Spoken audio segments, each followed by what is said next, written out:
પણ અસલી માતા પિતાના આત્માની સેવા ક્યારે થાય? જ્યારે એને પણ ભક્ત બનાવીને ભગવાનના ચરણ સુધી લઈ જાવ ને, આ અસલી સેવા છે. ઓલું તો કરીએ છીએ આપણે, પગ દબાવીએ, ખાવાનું આપીએ, સેવા. શરીરની સેવા થઈ રહી છે. આપણે બેય કરવાની છે, શરીરની પણ અને આત્માની પણ. અને વૈષ્ણવોની તો અસલી સેવા આત્માની સેવા છે. આત્માથી જ્યારે ભગવત સેવા થાય, આ સૌથી શ્રેષ્ઠ છે. અને પુંડરીક આ વ્રતમાં દ્રઢ થયા હે ને, અને બરાબર આ સમય અને ભગવાન રૂકમણીજીને ગોતવા નીકળ્યા છે, રિહાઈને આવ્યા છે અને ગોતવા ભગવાન આવ્યા. રૂકમણીજીને શોધે છે આ સ્થાનમાં, અને શોધતા શોધતા ભગવાન આ પુંડરીકની કુટિયામાં પહોંચ્યા છે. જઈને દરવાજો ખટખટાવ્યો. પુંડરીક કે જે હોય વહી આવો અંદર. ભગવાન અંદર આવ્યા. પણ જો ભગવાન આવ્યા શું કામ? બે ઉદ્દેશ્ય છે. એક તો રૂકમણીજીને શોધવાના પણ છે, અને બીજું પોતાના આ ભક્તનું દર્શન પણ કરવું છે ભગવાનને. જો ભગવાનને આનંદ આવે છે એના ભક્તના દર્શનમાં. ધ્રુવ મહારાજનો પ્રસંગ જોવો, ભાગવત. દેવતાઓ જ્યારે ભગવાન પાસે જઈને પ્રાર્થના કરી કે પ્રભુ તમારા ભક્તની તપસ્યાથી આજે આખા બ્રહ્માંડમાં હવાનું પરિભ્રમણ અટકી ગયું છે, કંઈક કરો. ત્યારે સુખદેવજી કહે છે, ભૃત્ય દ્રદર્શયા હરિહિ. ભગવાને કીધું કે હું જઈશ મારા ભક્તને જોવા માટે મધુવનમાં. જ્યારે એ આવ્યા ને ત્યારે સુખદેવજી કહે છે કે ધ્રુવનું દર્શન કરવા ભગવાન આવ્યા છે, દર્શન દેવા નહીં. એમ આજે આ પુંડરીકની સેવા જોઈ અને ભગવાન દર્શન કરવા આવ્યા છે, દર્શન દેવા નહીં. અને ભક્તિ સિદ્ધાંત સરસ્વતી મહારાજ કહેતા કે શુદ્ધ ભક્તિ જો તમારે કરવી હોય, સરળ બનો, ભજન કરો, બીજી કાંઈ માથાકૂટ ન કરો. તમારા દર્શન કરવા ભગવાન આવશે, તમારે ક્યાંય જવાની જરૂર નથી. ભગવાન બોલાવે છે. હા, ભગવાન કહે છે હું સાક્ષાત દ્વારકાધીશ. પુંડરીક હામું નથી જોતા. હું કામ? સેવામાં વ્યસ્ત હતા ને. હવે જો ભગવાન આવીને ઊભા છે, સેવામાં વ્યસ્ત છે, પુંડરીક હામું નથી જોતા. ભગવાન કે હું છું દ્વારકાધીશ. અને એ મરાઠીમાં પુંડરીક કહે છે, જે પણ આહે તુમી તીકડે જ તાંબા. મતલબ જે હોય તમે નાન્યાનું ઉભા રહ્યો. કેમ? હું અત્યારે વ્યસ્ત છું, અને પછી જેવું એ વાત કરશું. તરુ ભગત્યાંચ મણાલે. ત્યારે ભગવાન બોલ્યા, શું કહે છે? મી દ્વારકાધીશ કૃષ્ણ આહે. ભગવાન કે હું સાક્ષાત દ્વારકાધીશ કૃષ્ણ છું. ત્યારે પુંડરીક કહે છે, મારું અહોભાગ્ય કે તમે મારી કુટિયામાં પધાર્યા. મારા માતા પિતા ઉપર તમારી એક દ્રષ્ટિ ફેરવો, કારણ કે પ્રભુ તમારી દ્રષ્ટિ જેની ઉપર પડે ને એનો ભવસાગર સુકાઈ જાય છે. એક દ્રષ્ટિ તો કરો આ મારા મા બાપ જે છે એની ઉપર, એટલે આના જન્મ મરણ પૂરા થાય, આની મુક્તિ થઈ જાય. પણ સેવા મારી જ્યાં સુધી પૂરી નહીં થાય ત્યાં સુધી વેઇટ, તમારે ઊભું રહેવું પડશે. ભગવાન કે કાંઈ વાંધો નહીં, હે ને, ઊભા રહ્યો. અને ઈંટ બાજુમાં એક હતી, પુંડરીકે જોયું, ઈંટ ઉઠાવીને ફેંકી ભગવાન જે બાજુ ઊભા છે આની ઉપર ઊભા રહી જાવ કે. હવે એક પ્રશ્ન મૂળી છે, આ ઈંટડું આવ્યું ક્યાંથી? ગૌડી કથા તો તમે જાણો છો ને, આની કથા શૈલી શું હોય છે, આમાં બધું વિવરણ કાઢવું પડે. કારણ કે એ મા બાપની સેવા કરે છે, નાની એવી કુટિયા છે, તો ભાઈ ઈંટડું ક્યાંથી આવ્યું ત્યાં? કદાચ એમ થાય કે વળી ઘર બાંધ્યું હોય, દિવાલ પાકી કરી હોય, એકાદ રહી ગઈ હોય, પડી હશે બાજુમાં. આચું બોલો, તમે કથા પુંડરીકની કેટલી વાર સાંભળી છે? ઘણી વાર. કોઈ દી આ પ્રશ્ન કર્યો છે, આ ઈંટડું ક્યાંથી આવ્યું? નથી. હવે આજ આપણે સાંભળી લઈ જોઈએ. કારણ કે આ સમજવા જેવું છે. આમાં તમે એક અસુરનું નામ સાંભળ્યું છે, વૃત્રાસુર.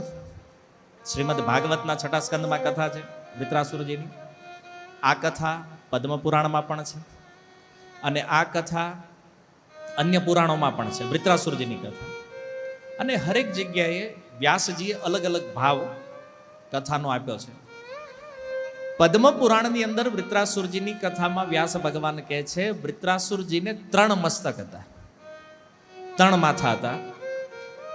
અને ઇન્દ્રએ જ્યારે એનું મસ્તક કાપ્યું, ઇન્દ્રને બ્રહ્મ હત્યાનું પાપ લાગ્યું છે. હવે જ્યારે એ મસ્તક કપાણું અને ત્વષ્ટાના પુત્ર છે વૃત્રાસુર, બ્રાહ્મણોને ખબર પડી કે ઇન્દ્રએ વૃત્રાસુરનો વધ કર્યો છે, બ્રાહ્મણને માર્યો છે. અને એટલા માટે બધા ઋષિઓએ ભેગા થઈ અને ઇન્દ્રને શ્રાપ આપ્યો.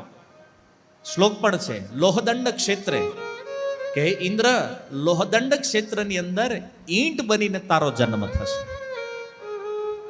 સારા કામ માટે કર્યું હતું, પણ બ્રાહ્મણ, બ્રહ્મ હત્યા તો બ્રહ્મ હત્યા છે.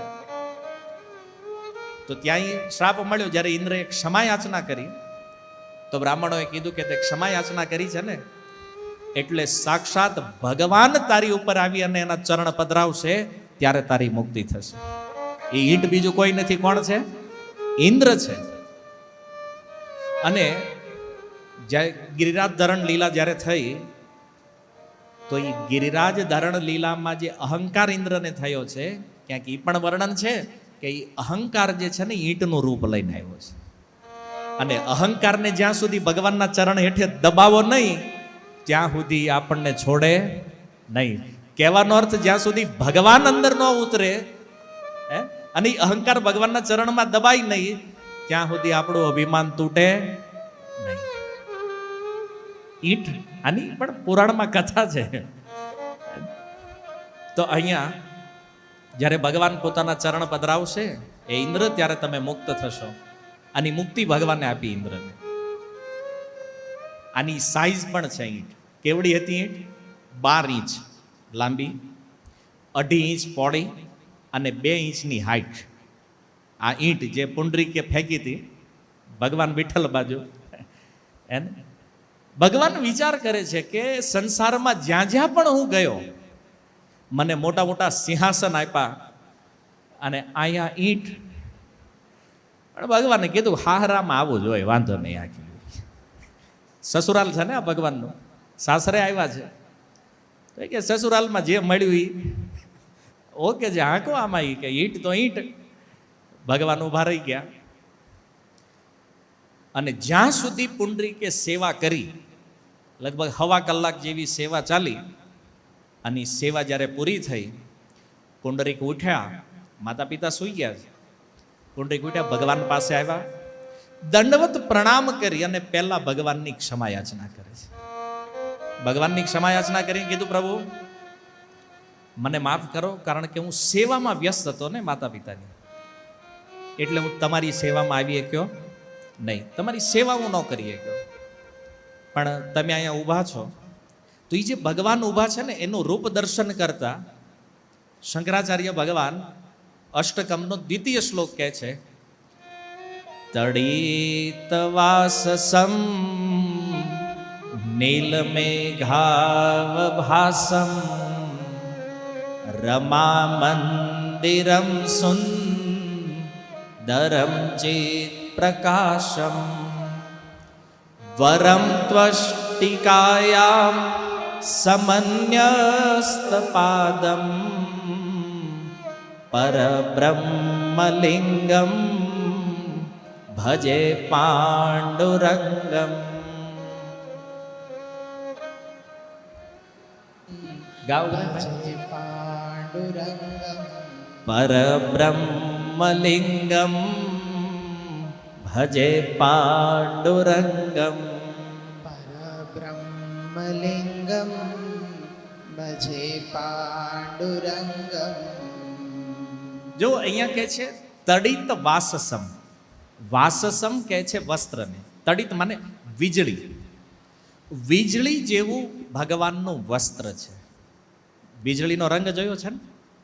જોયો છે તો કેમ આમ આમ કરો જા. વીજળી કેવી છે? તપાવેલું સોનું જોયું છે?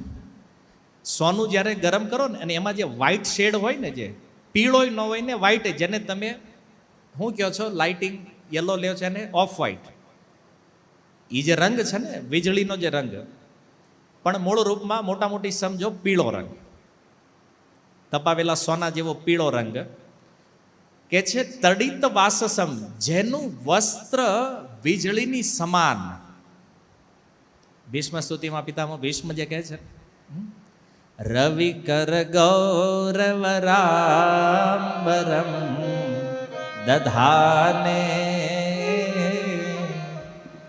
જે ઉપમા પિતામહ ભીષ્મએ આપી છે, સૂર્યના કિરણોની સમાન ચમકતું જે વસ્ત્ર છે ભગવાનનું, એવું પીળું વસ્ત્ર ભગવાને ધારણ કર્યું છે. અને પીળો કલર ભગવાન શું કામ ધારણ કરે છે જાણો છો? નથી ખબર? પીળો રંગ રાધા રાણીનો, જે ગૌડીય તત્વ અનુસાર રાધા રાણીનો જે માદનાખ્ય ભાવ જે છે ને, તો એ માદનાખ્ય ભાવનો જે વર્ણ છે એ કેવો છે? પીળો, યલો રંગ છે.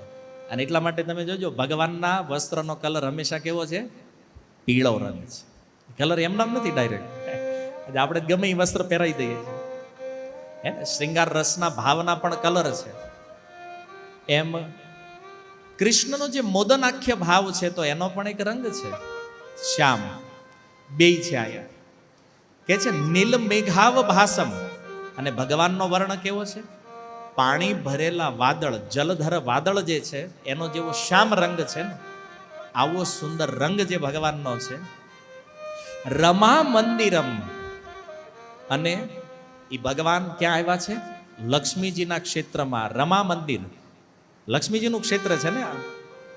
રમા મંદિરમ ચિત્ત પ્રકાશમ, અને એવો અદ્ભુત પ્રકાશ ભગવાનના અંદરથી નીકળી રહ્યો છે કે એ ઝૂંપડીમાં જે અંધકાર હતો ને, દિવ્ય પ્રકાશથી આખી હોડી ભરાઈ ગઈ. એવો દિવ્ય પ્રકાશ ભગવાનથી નીકળી રહ્યો છે.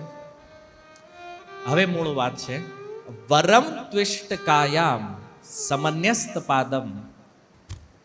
એ જે ઈંટ પુંડરીકે આપી છે કે સમન્યસ્ત પાદમ, પોતાના પગને મજબૂતીથી બે ઈંટ ઉપર બેલેન્સ કરીને ભગવાન ઊભા છે. આમ તો તમે જોવો છો કે કૃષ્ણની ઊભા રહેવાની સ્ટાઇલ શું છે? ત્રિભંગ લલિત છે, હે ને? ત્રણ જગ્યાએથી ટેડા રહે છે, તો ઈંટ ઉપર હખ ન આવે એમાં. અહીં ભગવાન સીધા થઈ ગયા. તમે દર્શન કર્યું હશે કાલે, અથવા અહીં પાછળ જોઈ લો, વિઠ્ઠલ ભગવાન કેમ ઊભા છે? સીધા. સસુરાલમાં અમથા બલબલા સીધા થઈ જાય, ભગવાન હોય તોય શું થઈ જાય?